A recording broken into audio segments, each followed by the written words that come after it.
welcome to this. Really, what I want this to be is uh, a, a co-work space for Codex writing.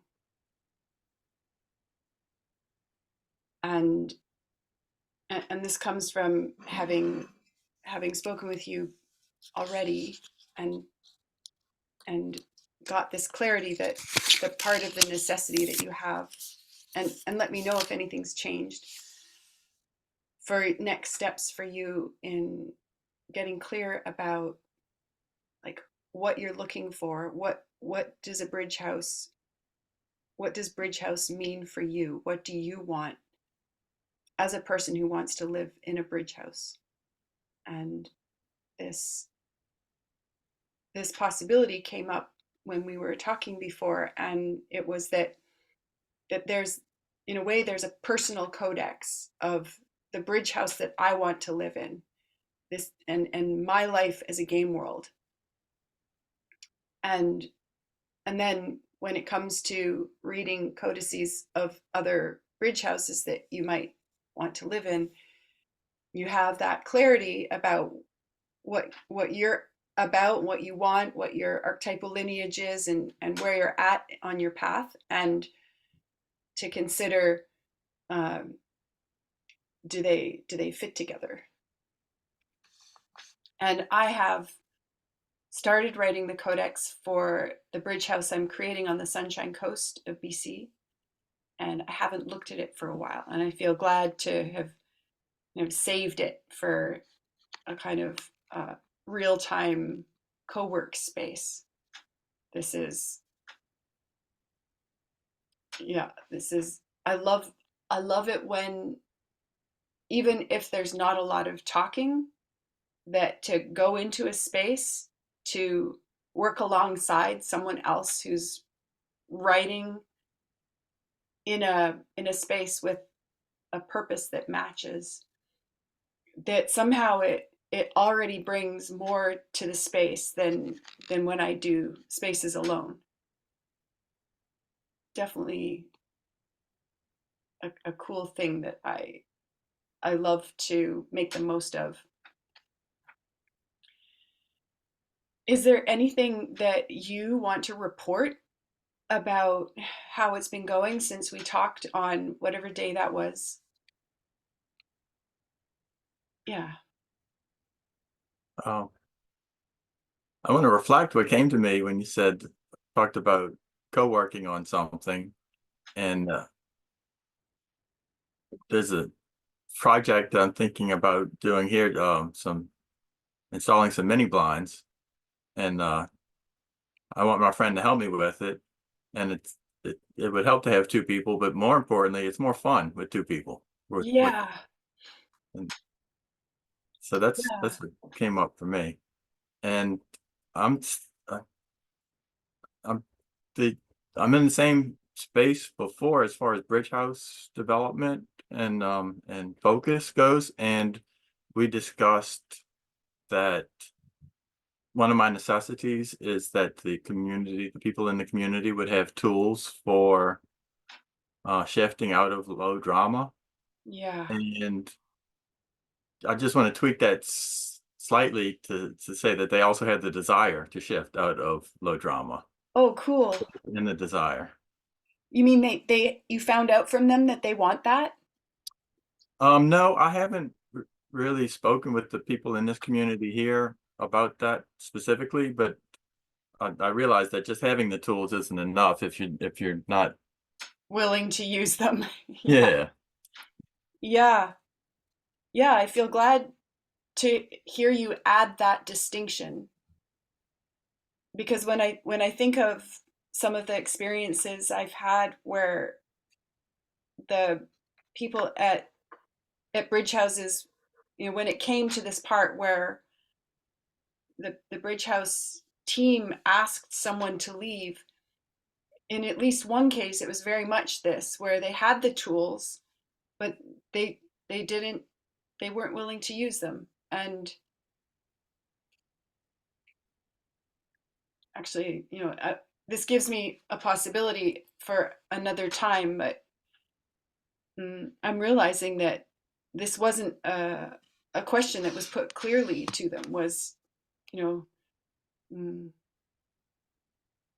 that I think this is a way where there can be expectations that someone has the tools and is ready and willing and able to use them.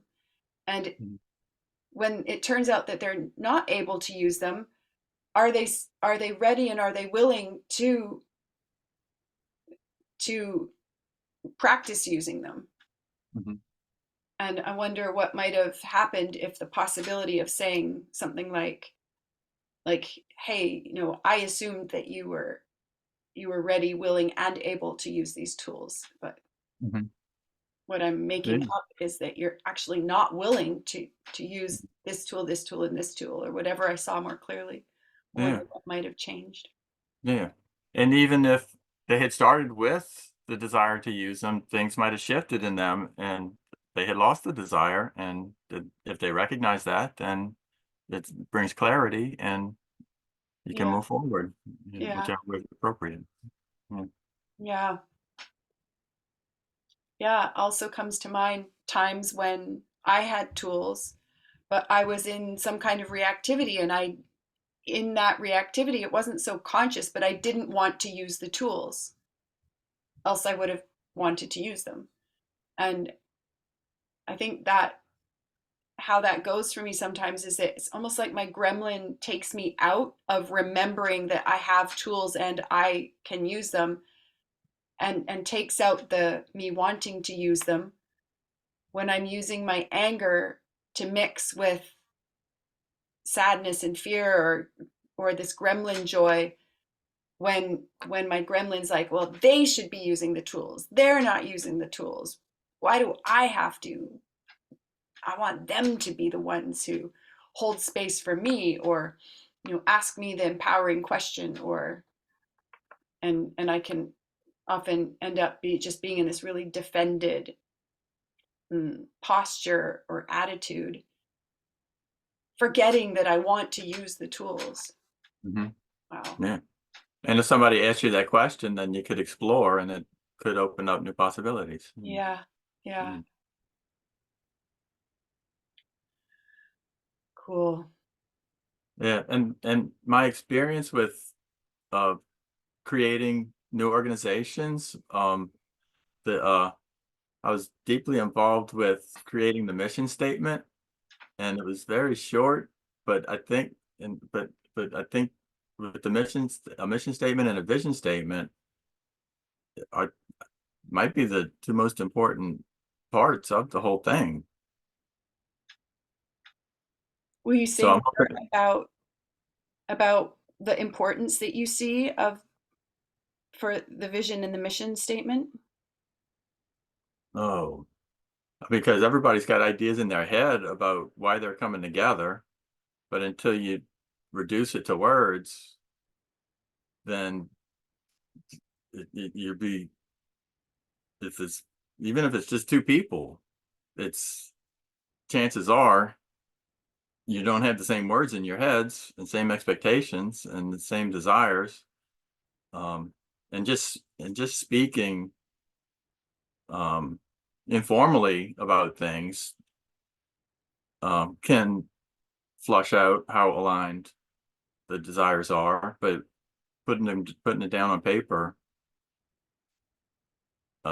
is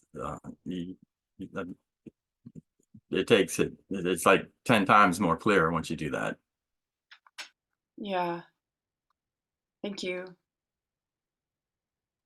And the process of coming down to of discussing what you want helps the individuals themselves to clarify internally what they Yeah. want, in addition to what the interactions between them, what kind of interactions they desire with other people. Hmm. Yeah. Yeah. Yeah. I love it because one of the first steps to discover if I want to join a bridge house would be to read the Codex. And there's a way that again, my gremlin can show up when I assume that I will want to join this bridge house from what I've heard someone say, and Hmm. I'm my gremlin may not, like, my gremlin may interfere with me really reading the codex and noticing what resistance comes up in me from reading it, if any. Yeah. And even I might be reading a codex, have resistance up, but keep reading and just forget about it. This whole gremlin, as this has been a big part of my gremlin research lately, is that I get that how much my gremlin's involved with me remembering or forgetting things. And I gave my gremlin the job of catching himself kind of blocking my memory.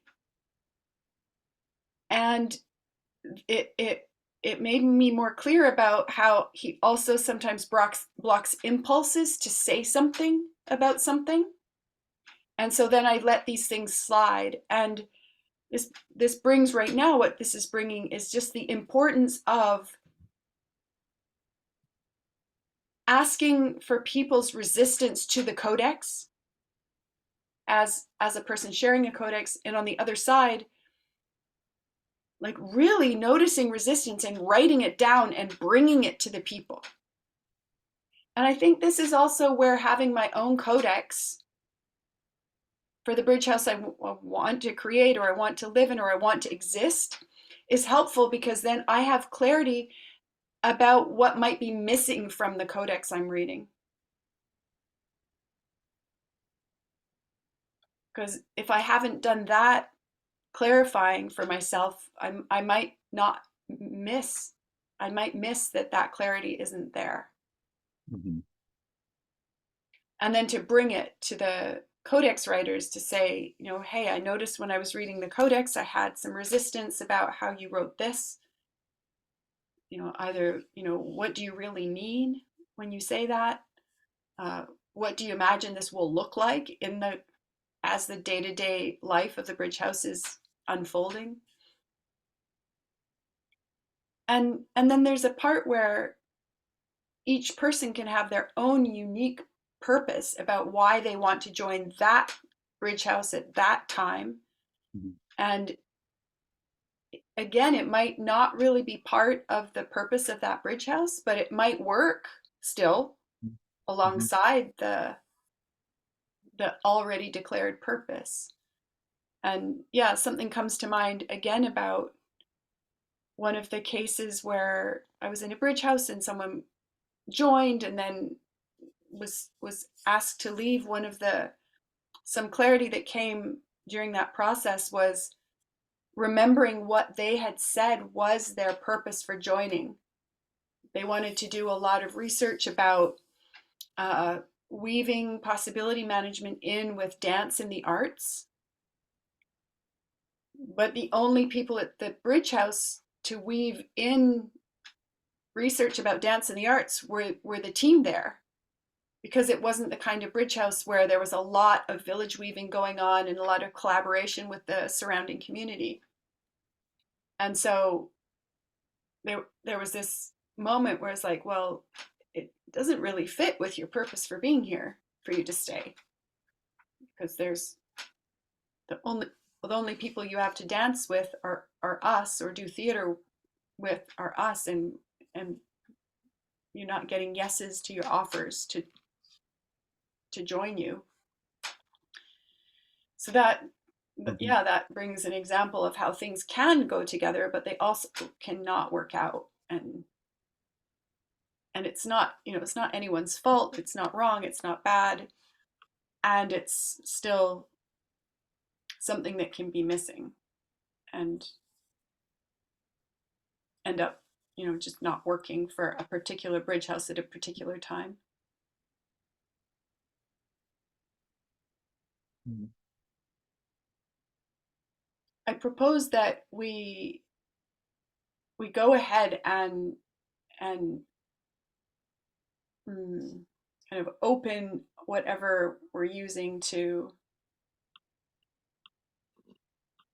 to write. Oh, I also want to say a little bit about the templates, because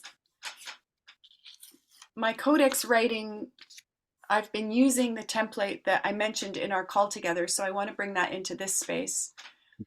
Is a template that I got from the Game World Builder website, and I'll add a link to that template, or a link to that website,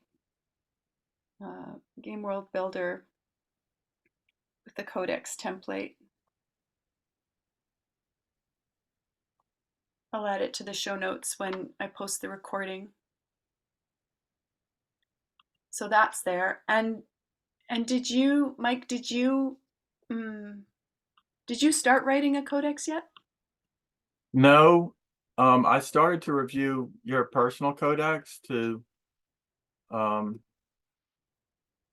get ideas of possibilities of how to flesh out my 3 guidelines. But I only just started looking at that. So, Yeah, cool. Also want to say something about the other parts of codices that really kind of land for me as super important. And one of them comes down to the difference between a bridge house and another kind of shared living experiment that people might want to do. And that is the context as it pertains to the relationship with responsibility. So I've never been part of a shared living experiment outside of collaborating with possibility managers that was clearly contexted in radical responsibility. And I also have not been at a project that has a lot of clarity about the relationship to responsibility alive in the space. I have been to things like Burning Man, like regional gatherings, where their self-responsibility is talked about, and it is like I don't remember what they call them. I think the principles of Burning Man, or yeah, I don't remember, but they have these points that are laid out that's kind of like their codex, or at least a part of it. And it talks about responsibility and self-responsibility and cleaning up after yourself, and uh, in a physical way anyway. Mm, and yet it still lands for me as not being entirely contexted in radical responsibility. It occurs to me as the old map of responsibility, where the relationship with responsibility is, it's about obligation, it's about duty, it's about being good, it's about doing the right thing. And this is, this is on the new map of responsibility, that's not what responsibility is about. So there's, I think this becomes a really important part of bridge house codices, because the context, even of the codex itself, the writing of the codex is contexted in radical responsibility. And the difference it makes is that yeah, the codex, it becomes, or the codex is acknowledged to be a living, like an evolving document. It's today's version of the codex.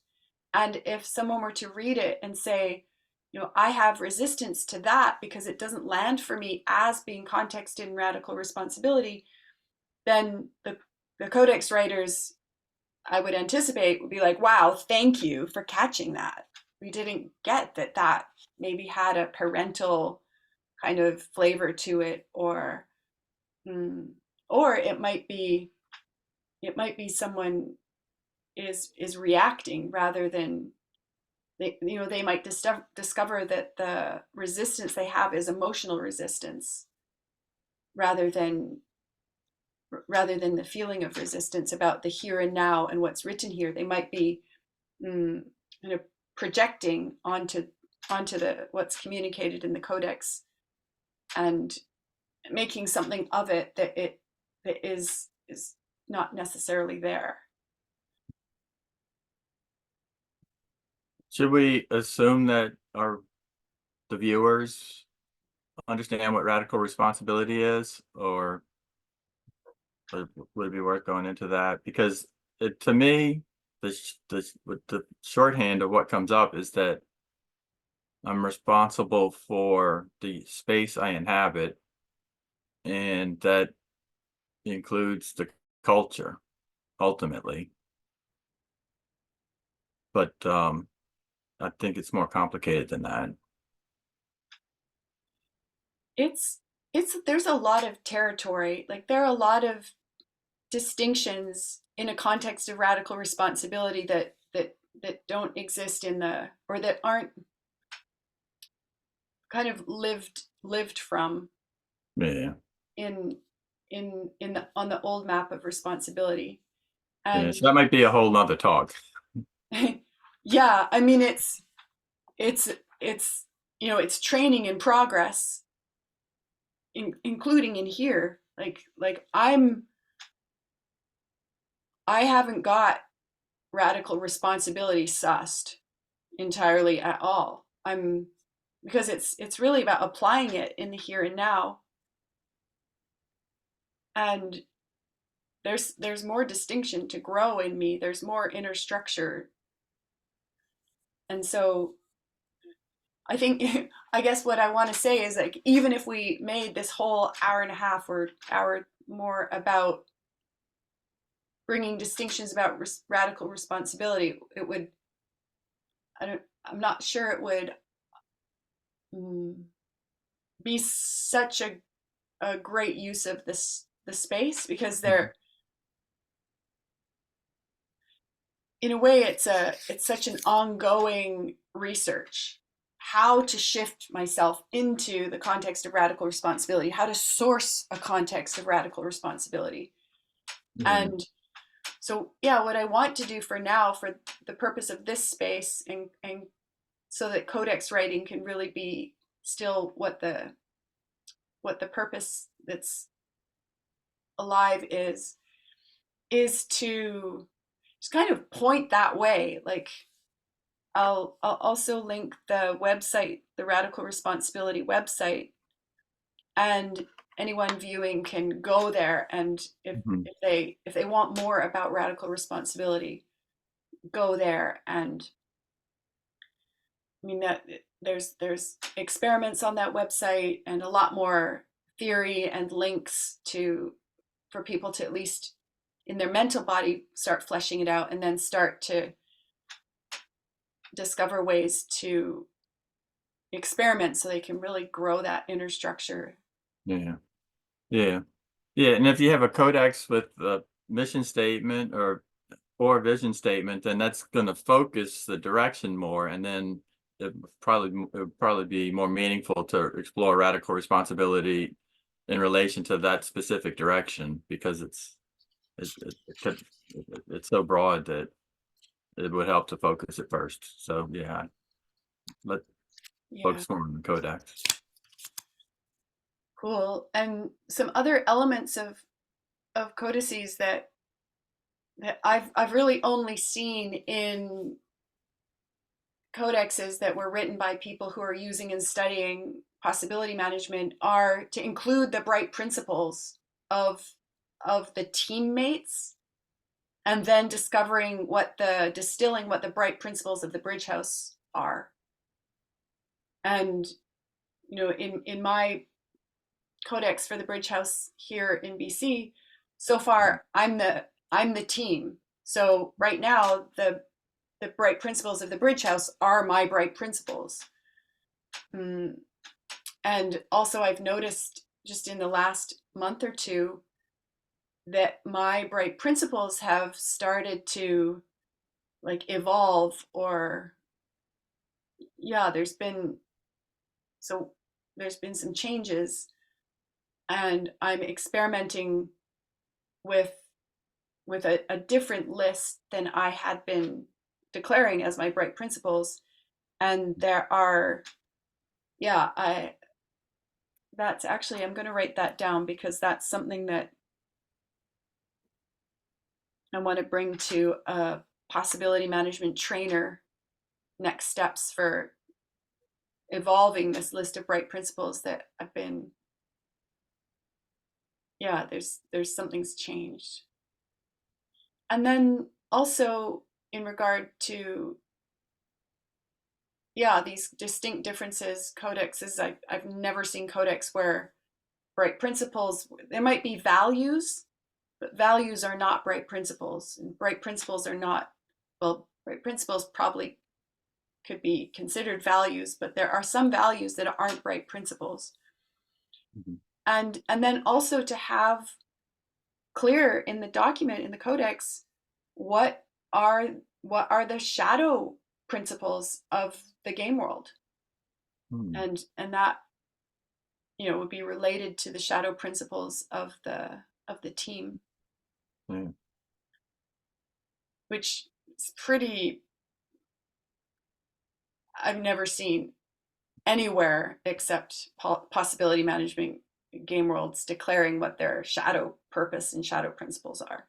Just, yeah. And then the vision and the mission, yeah, definitely in there as part of the purpose, like, or related to the purpose. You know, I'm I have this purpose, and this purpose kind of orients me to a vision, or I could create a vision or paint a picture of where that purpose takes things, and then having the mission, where what is the mission of this bridge house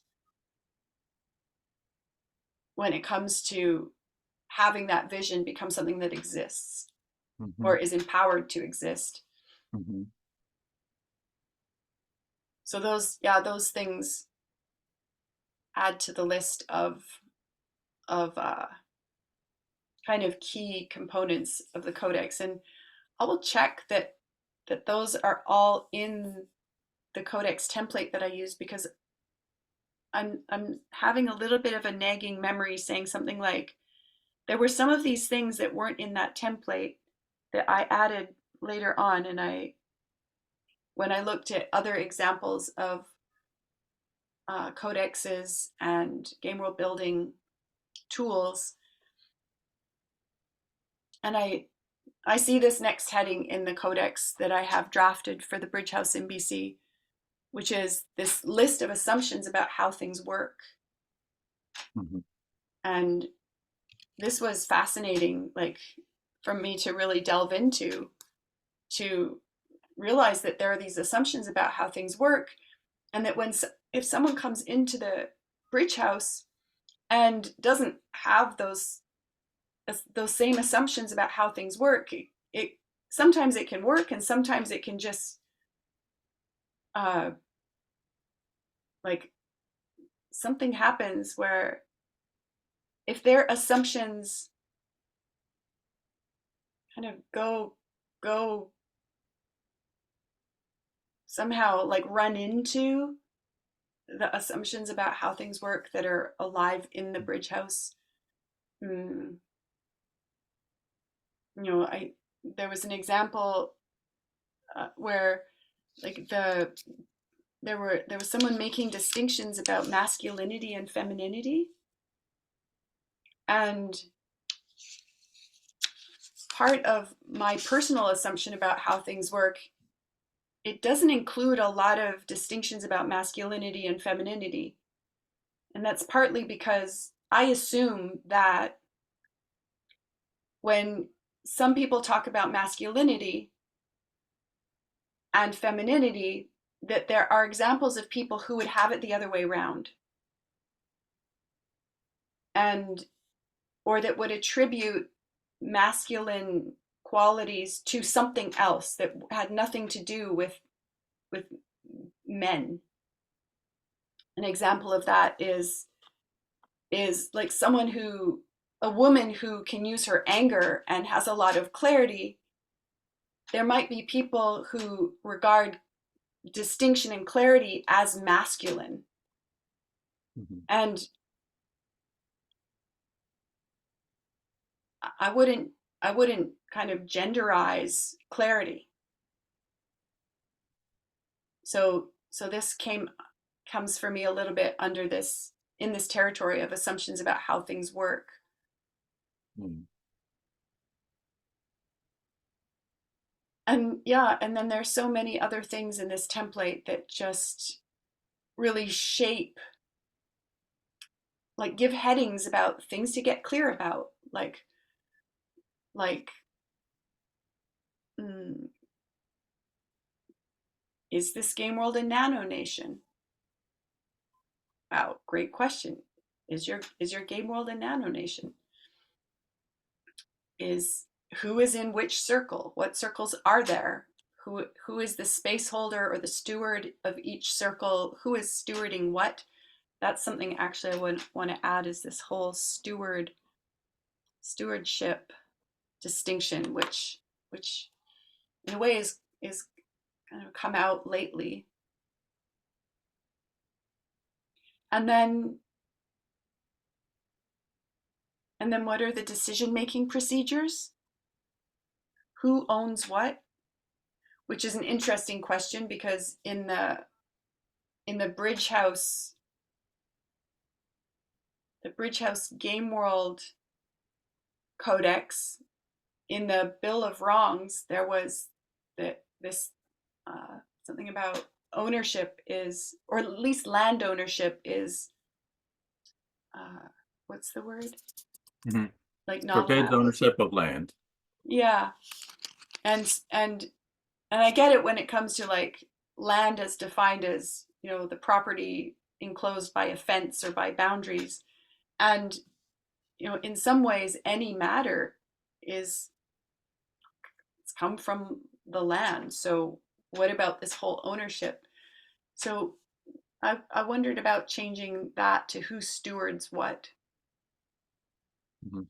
but maybe And that just complicates things, because the language would be like, why not just say own? that's what the circles are about too, right? The stewardship and who's Yeah, keeping an eye on which aspects of the community. yeah, Uh, like what's on whose bench? right, like right. like especially what are, in a way it's like, what are you especially passionate about, because what you care about is what's on your bench. Mhm. And so there's this, yeah, which reminds me of so many things actually that come into play, and that codexes are such great ways to bring something about it so that it's anchoring somehow. And then there's the whole section that's rules of engagement between this game world and other game worlds, including other individuals. How does someone enter? Uh, how does it go with visitors? How does it go with, you know,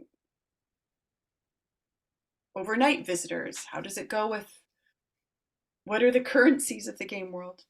How does it Mhm. go with money? Mhm. Mm. What are the thoughtware upgrades offered from this game world? What are the healing or initiatory processes? Are How do our currencies exchange with the currencies of other game worlds? And then a bill of wrongs. So yeah, like the Bridge House game world forbids modern civilization's rule of law. So modern civilization rule of law doesn't happen inside game worlds. And when it does, it does. It's not wrong or bad. It is out of place in a bridge house. And the consequences, however it goes, will Mhm. unfold. And there's a lot on this list. where even though it says that's forbidden, there's for me there's a lot of questions like, well, then how does it go if, for example, monetizing natural capital is forbidden, and like what is included? Natural capital, what is natural capital? Like in a way, again, like anything made of of nature, in a way it becomes capital if it's been Yeah. Yeah, that raises manufactured questions. or processed. And it raises questions for me too. Does that mean if you have extra eggs, you can't sell them from your Yeah, chickens? Uh, yeah, yeah, yeah. Or that raises questions. you break your the plants that grow in your garden because they're getting thick, and if you break them into, like, you can't sell them. Yeah.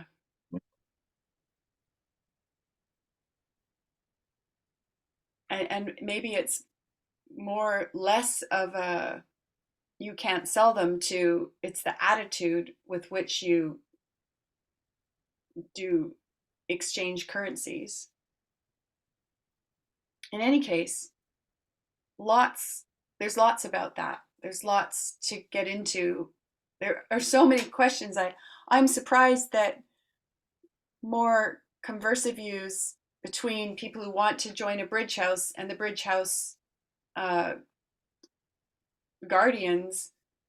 I'm surprised those conversations aren't a lot longer, because Mhm. including the ones that I've had with people.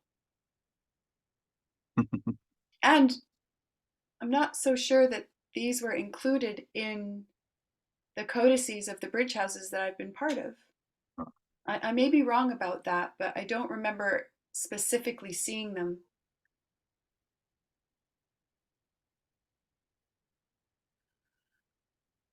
All right. Yeah, and there's some in this codex that I wrote. There's some things I've just copied and pasted from the Bridge House Game World codex that in a way, I want to find out what is my being's way of articulating that without it being my box or my gremlin kind of avoiding clarity or avoiding feeling something. Yeah. And then there's this whole section of the customs of the game world, and this is where some of the things I started filling this in with my some of my personal customs around, what clothing is worn, what celebrations are how does the game world relate to the seasons, other animals, to how do we relate to health and healing of our five bodies, and um, how do we relate to others who care about or abuse local ecosystems. I could see how the first weeks or months of a bridge house, of a freshly grown bridge house, could be just going through, like, how are we gonna turn turn our codex into customs and traditions, even or short-term experiments about what customs we want to try out.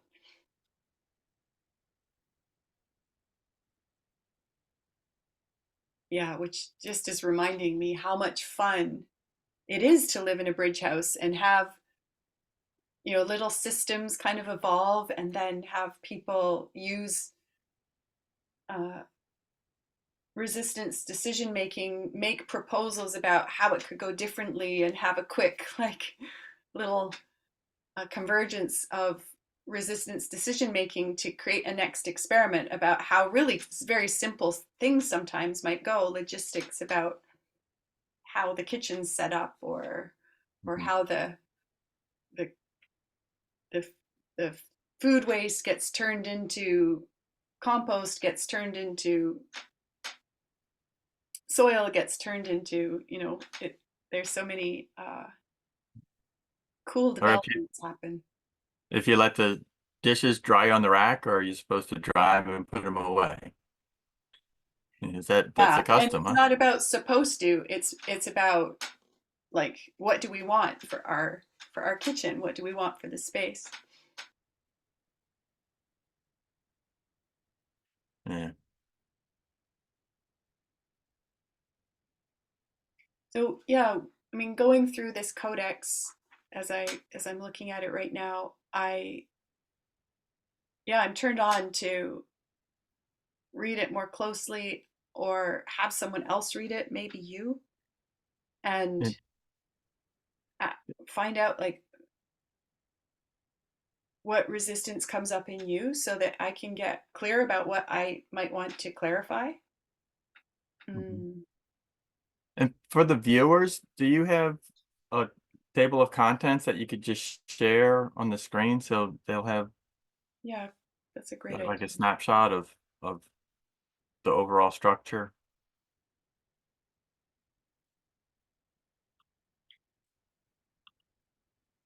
Yeah, so here is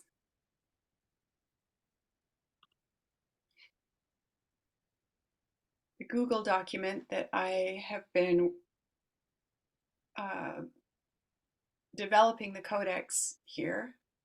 Actually, something that stands out to me now is that it is yet unnamed, this bridge house.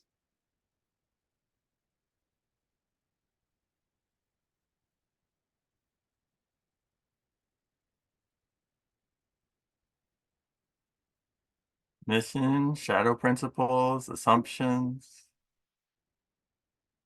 Yeah. vision, mission, shadow principles, assumptions about how things work. Who is in which circle, and the contact information, who is the space holder of each circle. And right now, you know, I had said the first 3 months of the bridge house will be with women, Mhm.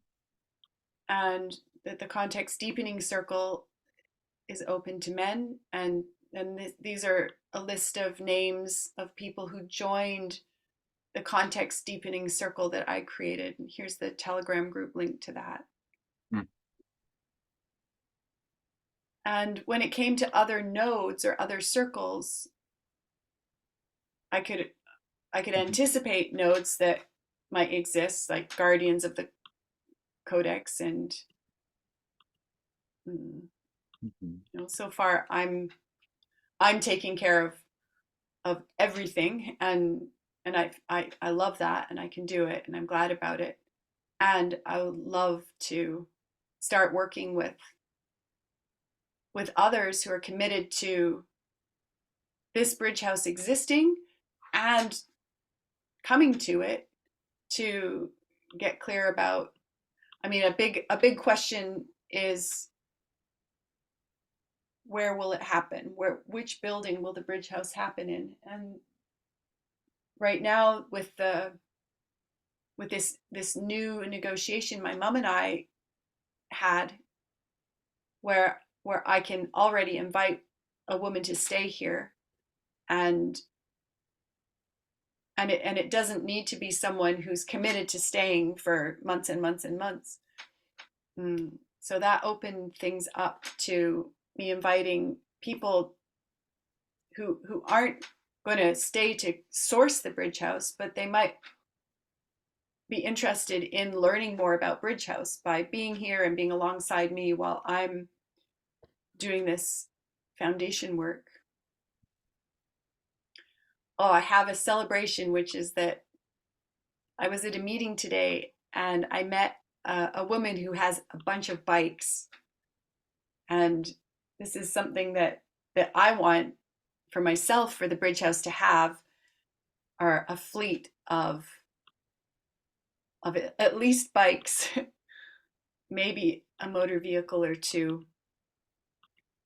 It's certainly bikes with panniers and that are great for local transportation of goods. Yeah, so then decision making procedure, who owns what, rules of engagement. Mm-hmm.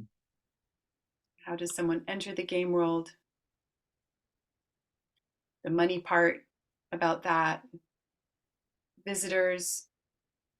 Yeah, and I started to really, it was great when I was writing this because I had, first of all, I had the experience of the Possibility Coaching Bridge House to draw from. I had my experience of the Magic Cow Bridge House to draw from, and I also had the experience of the Awakening House Temporary Permaculture Ashram, which was a bridge house, but not contexted in radical responsibility, apart from the fact that the universe is radically responsible, and that I was interested in kind of another way of relating with responsibility, though I didn't have a lot of distinction about it. So it turned out to be a lot of responsible victim on my part. And Mm-hmm. I was on the edge about that. I was really wanting something else to be happening. So some of this was shaped by that. And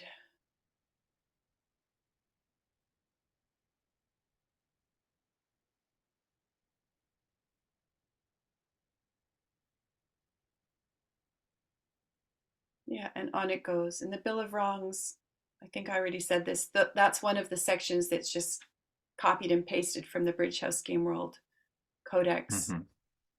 Right.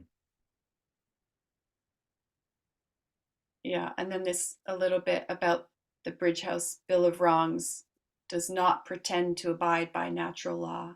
When I read this, I was like, wow, this really landed for me because I've been involved in a lot of projects where natural law is like a buzz phrase, and or like divine law. Uh, Mm-hmm. yeah, and I my gremlin, my box wouldn't let me say like, what are you talking about? Because I could think of all kinds of examples from nature that I didn't want promoted in my relational spaces, like predation. You know, it's like, yeah. Yeah.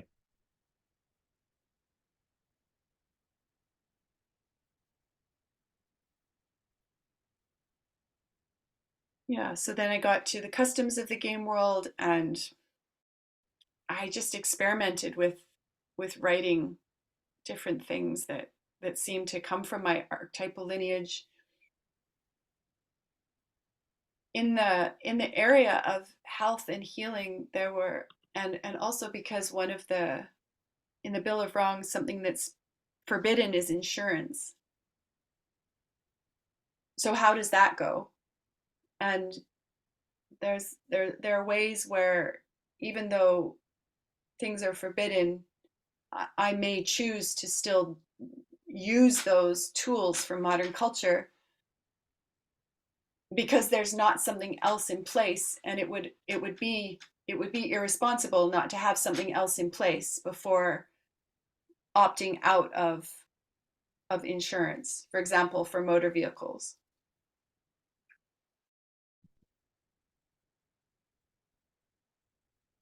And in some cases for health, there aren't the if there aren't the skilled humans in place who can do uh, you know, I mean, set bones and do Right. surgeries and sew people up who have been mangled in accidents, then I'm choosing to still use the medical insurance or the medical system that I, as a Canadian citizen, have like a right to access. Right. Yeah, and then it brings up all kinds of things about more and more responsibly sourcing food and using technologies and this whole area of technopenuriophobia healing and learning hand skills, this turns me on to no end. And in most of the bridge houses that I've lived in so far, there wasn't a lot of time and attention given to those things. And again, I think mostly it was because those places were bridge houses temporarily. It was cool at the Magic Cow Bridge House because there's this possibility exists that that building and that land will become a bridge house ongoingly, will become a Gaia village. And then a lot more of these putting to use these technopenuriophobia low tech specialities would be more become more relevant, especially things like rainwater catchment and preserving surplus food and Hmm. passive solar powered food dryers or heaters or and the making of certain handicrafts.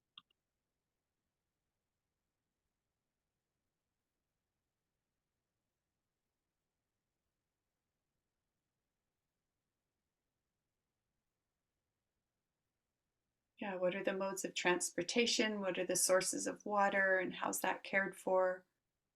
And anywhere that's within the boundaries of a modern culture, municipality or city or province, there are, yeah, how will we relate to that?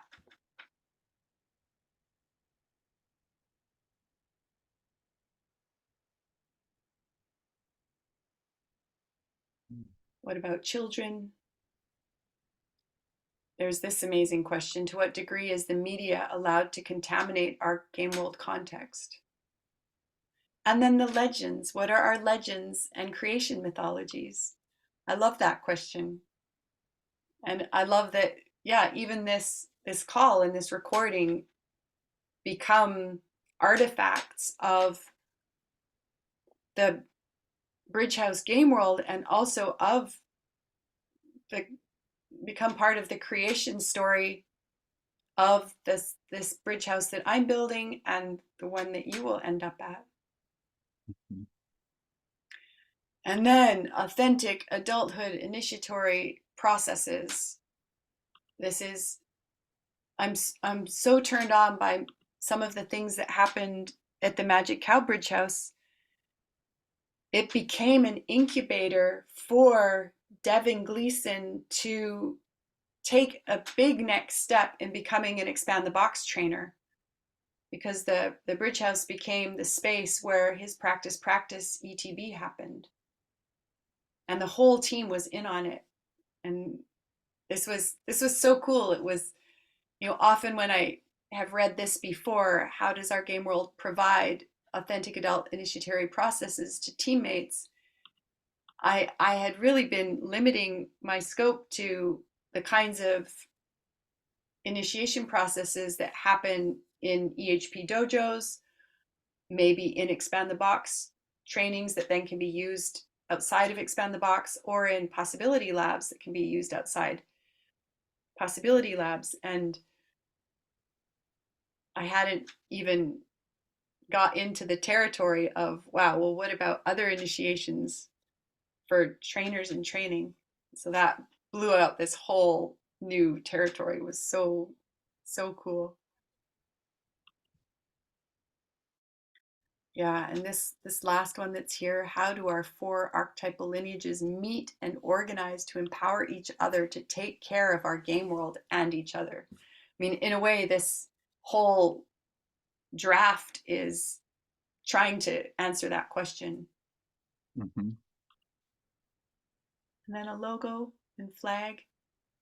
And what can also be added down here would be the diagrams of the circles, the, the, the energetic kind of map of the circles, the nodes, the naming the stewards for each node. And eventually there would be this this evolution of nodes as people replace themselves, as nodes dissolve, as new nodes emerge.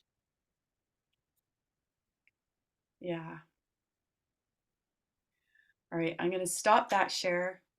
Anyone who's watching, you also now, Mike, I welcome any questions about it at any time. And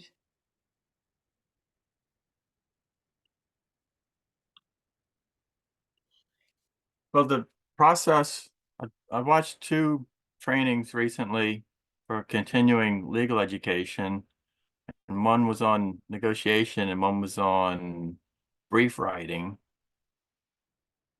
And they were both very helpful for this project here that we're working on. cool. And for the brief writing, basically the point was people are now used to looking at web pages with a lot of white space and graphics and very short paragraphs and headings. And so they encouraged you to write your formal documents using that kind of a style. And I think that's a good idea. Yeah. Yeah. And this, And then for the go ahead. and one of the things for negotiation was how important it is to understand your the other party's red lines.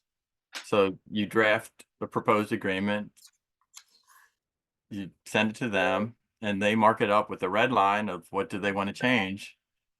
And a lot of the work goes into understanding what changes do they want and what do they really want and what are they really asking for. Mm-hmm.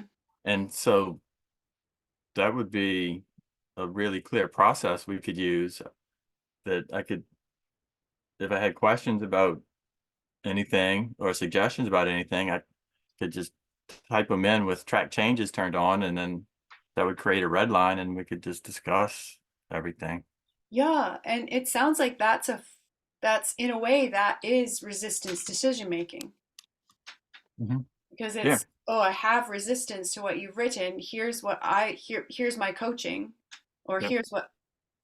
here's my proposal for how this could be differently Yes. articulated. Cool. Yep. And yeah, I would find it helpful to hear from the feelings. Uh, Also, especially in this discovery zone of, is it is it uh, is it an emotion or a feeling, or is this proposal coming from emotional reactivity, or is it from a here and now feeling about how it goes or how it might Uh, go. yeah. And something else that what you said brought up for me is that the codex, as a, really boring to look at, lots of words and not a lot of paragraph breaks and nor pictures, this is a great way to get more clear about what you want your website to say.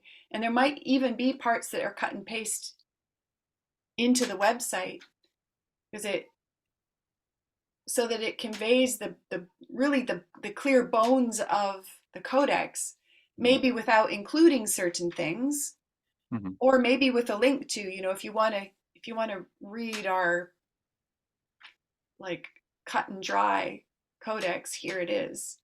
But Mhm.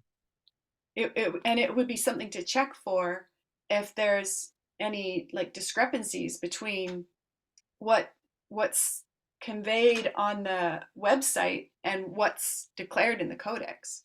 Mhm.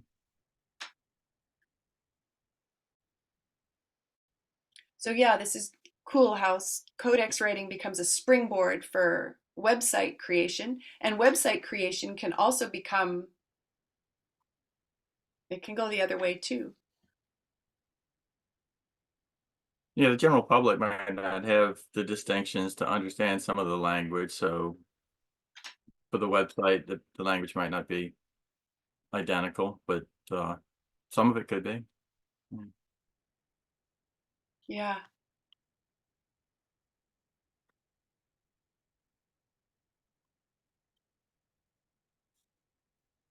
Yeah, and then maybe this is a time to also start to flesh out a bit what would be included in a website that is, yeah, probably included in the codex, maybe not.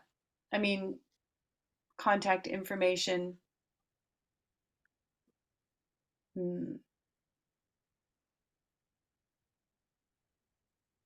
I'm curious about the purpose of the website. I'm assuming that that would be useful for a bridge house that welcomes visitors so that they would have a starting point. Um,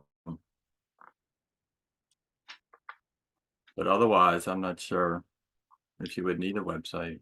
Well, it also is a starting point if you're wanting to welcome additional teammates. So there's Yeah, that. And there's also a website as a digital address for from which the the legends of the bridge house are broadcast. yeah. And if you just want to see what your bridge house is about, you could send her the link to the website, and Yeah, even if she's not as a guest or whatever, yeah, yeah, yeah, yeah, because that makes sense. and this is part of the broader purpose of bridge house is, it's certainly not just for me. It's for Gaia. It's for, Hmm. it's the purpose is bigger than me getting clear for myself and my little group that are going to live there. It's so that the website becomes Mm-hmm. Matrix. yeah, what? It becomes Matrix for Yeah, it can be humans. matrix building to read a website. Yeah, Absolutely. yeah, Yeah, so, yeah. and great, like that, to include that clarity in what is the purpose of the website,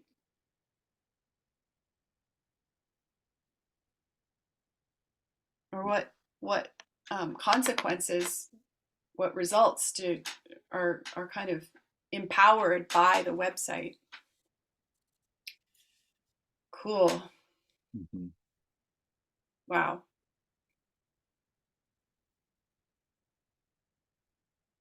Do you have anything else before we shift into like a co-work space?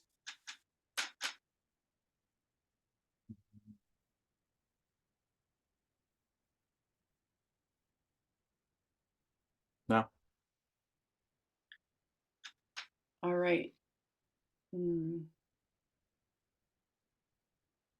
Yeah, I propose just pausing the recording while we just each kind of go into our own document creation mode for, I would say, let's do it for, um, I think it would be 15 minutes given the time. And then yeah. we can turn it back on when we come back and just share what we discovered, share, celebrate Okay, resistance. none.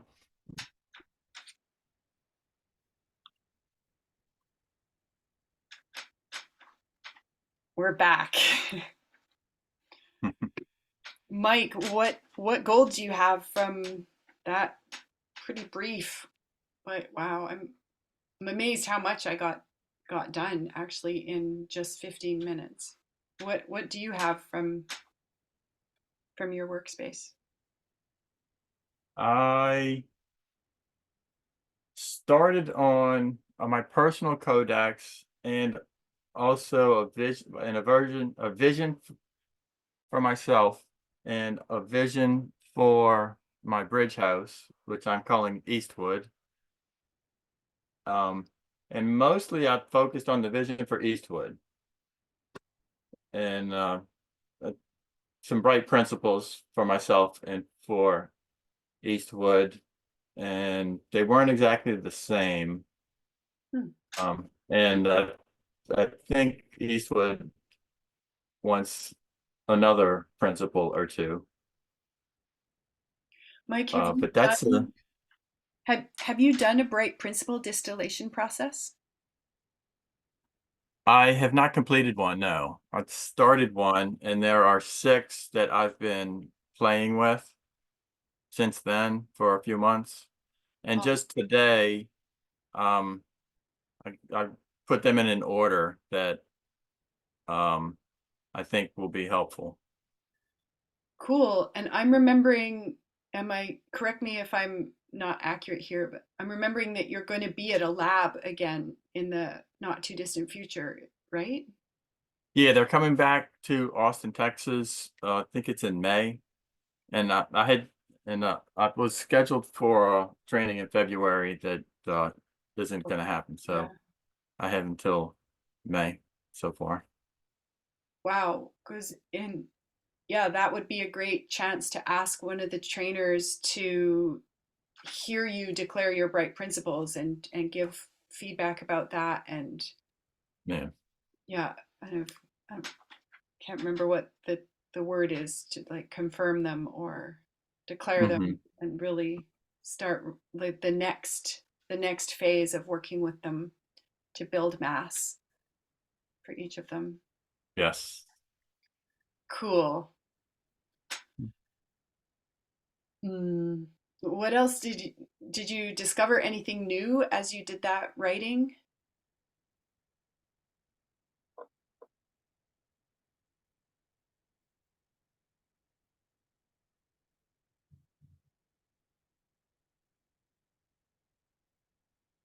Um, well, that just the questions became more clear about what would be the vision for the bridge house, and so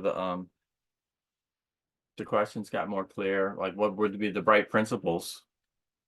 That was an interesting um exercise, and I came up with five of them, and four are ones that I've been exploring personally: choice, integrity, presence, and appreciation. And I added possibility.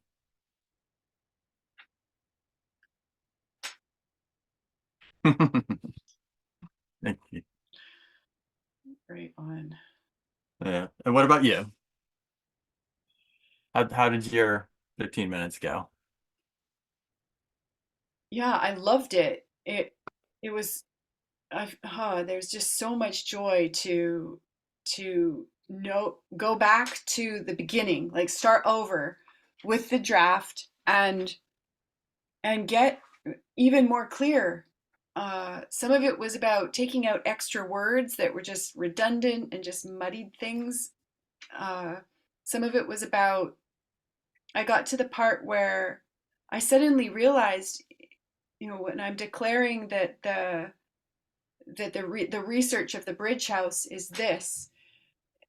For now, there's two territories of research that are really up for me.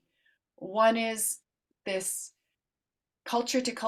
ongoing culture to culture conversation with my mother as she's navigating alongside her as she enters into the what will inevitably become the last chapters of her life and what that brings up for me. So the like shifting my relationship to this thing in modern culture is called aging, which I've got this clarity. It's like, wow, you know, just as in the beginning of life, a new human being with a growing physical body is developing competence in their physical body and capacity and ability. In a person of my mother's phase of life, she's starting to lose capacity and ability, especially in her physical body, and how to be with that in a way that I don't go into my parent ego state. or into rescuing, I mean, which is part of parent ego state, how do I like hold my integrity and source dignity in the space when there are ways that she might even be relating as a victim to her own physical body. So it's got more clear. I articulate it in ways I haven't heard myself do so. Mm. And then got also clear that this other part that's really alive for me as a possibilitator, and that this bridge house will really be a base for this, is this local village weaving work. And what are the research questions? So this became a new question. Like, what are my research questions in each of these two territories? And that's as far as I got. And it was so cool because as I was writing, I got this like, wow, I'm really on the, I can start to get flashes of the website. So website building as this kind of next inevitable step that emerges from the clarity that writing the codex brings. It's like, oh, I can taste it. It's like, and I started getting a sense of the current iteration of the website, which says right where I'm at right now, as I occupy this space, which is my sleeping space, my workspace, my EHP dojo space. It could even become like an in-person dojo space. I could have people start coming here for emotional healing processes. And what are the steps that to take so that that is what's happening. So super turned on again about like what is on my, what is illuminated on my to-do list. Like I'm so stoked for this week right now, and the treasure hunting I have uh, to do, and and I feel joy about also having this codex and sending it to. There are some women that have asked to come, and some of them aren't possibilitators, and they are edge workers. So it's like, okay, I could try this out. I could try out the processes that I've drafted as experiments to see how they actually go when they're applied to a real life situation. So all of this is super fun. And I also came up with this question of how do I bring this to the Bridge House, like the team that I created? Because I really haven't been using that Bridge House development team in the last few weeks. So this was another like juicy question that came, and so glad to discover it and have this like, oh wow, here's it. I'm not using this team. So I want that to change. And I want to invite you onto that team. Would you be on my Bridge House development team? Yes, I'd be happy to join your Bridge House development team. Cool. Thank you. I will add you to the group, and then you will get to see uh, you get to be there and witness me starting to use it and bring more celebrations to that team. Well, bring celebration to that team, which I haven't been doing, haven't updated them for a while. Thank you. Thank you for being here. Thank you for being on my team in this next way. And I feel joy to be on your team too. To hear about like you have a name. Wow. Awesome. And Yeah. you have more of a codex now. We both do. And yeah, there's ecstasy that that this is come about in this space. Thank you. Yes. Well, thank you for holding the space. You're welcome. I look forward to the next one. I don't have yet the next Bridge House Work Talk. And something about radical responsibility came up. And if you have any other threads that you see or sense, will you let me know? Or any other necessity too that a Bridge House Work Talk space could serve. Sure. Yeah. Yeah. If a possibility pops into my head, I will share it with you. Great. And anyone watching too, maybe the necessity will come Yeah. from someone watching. Yeah.